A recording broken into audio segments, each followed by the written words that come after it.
From Amateur Radio Newsline report number 2317, this is Ham Nation headlines for Wednesday, March 30th, 2022. Our top story this week takes us to the space station that China's building, module by module. The latest word is that one of those modules will have room for amateur radio. China's Tiangong space station, which is being constructed in low Earth orbit following the launch of its first module last May, is expected to have room for astronauts, experiments, and now amateur radio. The IAAU Satellite Frequency Coordination Panel reports that it received an application on March 8th for an amateur radio payload to be on board. The amateur radio station is applying to use portions of the VHF-UHF amateur radio band and will consist of communications by voice, repeater, AFSK digipeater, and SSTV or other digital imaging modes. Not unlike the radios on board the International Space Station, the ham radios on the Chinese space station are intended for a variety of uses, including contacts with students to inspire careers in science, technology, engineering, and math. According to the application, the payload would launch in the third quarter of this year. For Amateur Radio Newsline, I'm Jim Meechan, ZL2BHF. Hams from Belarus and the Russian Federation are feeling the impact after their nations' memberships were suspended from the European Conference of Postal and Telecommunications Administrations.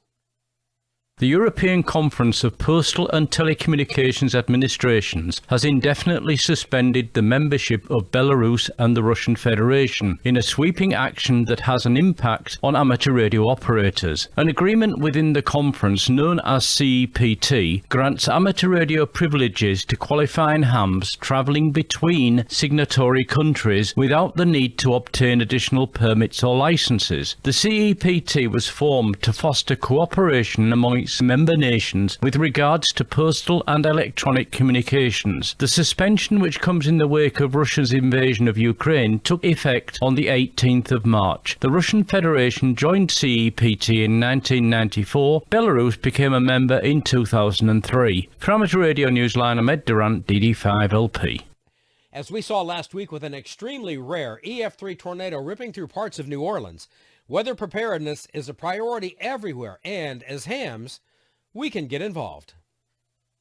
As we here in the United States approach the season for thunderstorms, tornadoes, and hurricanes, the National Weather Service is holding severe weather preparedness weeks across the country. Tornado drills, announcements through the media, and personal preparation information are just a few ways the Weather Service is getting the word out at this time of year to be prepared. It's a good time for amateur radio operators involved in ARES, RACES, CERT, Skywarn, and other groups to ensure that we are also prepared. This includes making sure that all radios, accessories, along with backup power sources are fully functional and that all contact information is up to date with the agencies and organizations served.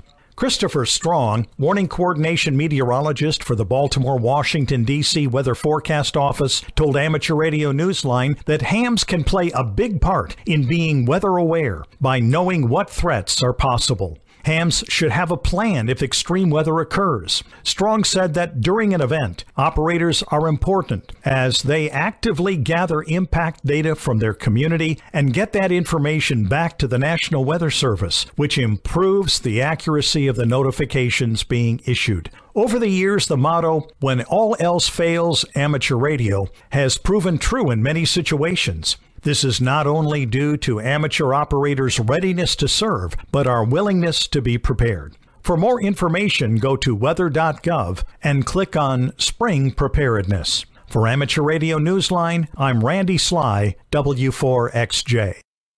A reminder, the nominating period for the 2022 Bill Pasternak WA6 ITF Amateur Radio Newsline Young Ham of the Year Award is now open. The nominating form can be found on our website, arnewsline.org. Hover your mouse over Awards and you'll see it in the top of the drop-down menu. We invite you to join us in Alabama at the Huntsville Hamfest on Saturday, August 20th, as we present the award live on the main stage. To learn more about the Huntsville Hamfest, please visit hamfest.org. And that's all from the Amateur Radio Newsline, your independent source for amateur radio news for 4 decades and counting at arnewsline.org. With Jim Meacham, ZL2BHF, Ed Durant, DD5LP, Randy Sly, W4XJ, Karen Eve Murray, KD2GUT at the news desk in New York, and our news team across the globe. I'm Don Wellbanks at E5DW. 7-3. We'll see you next time here on Ham Nation.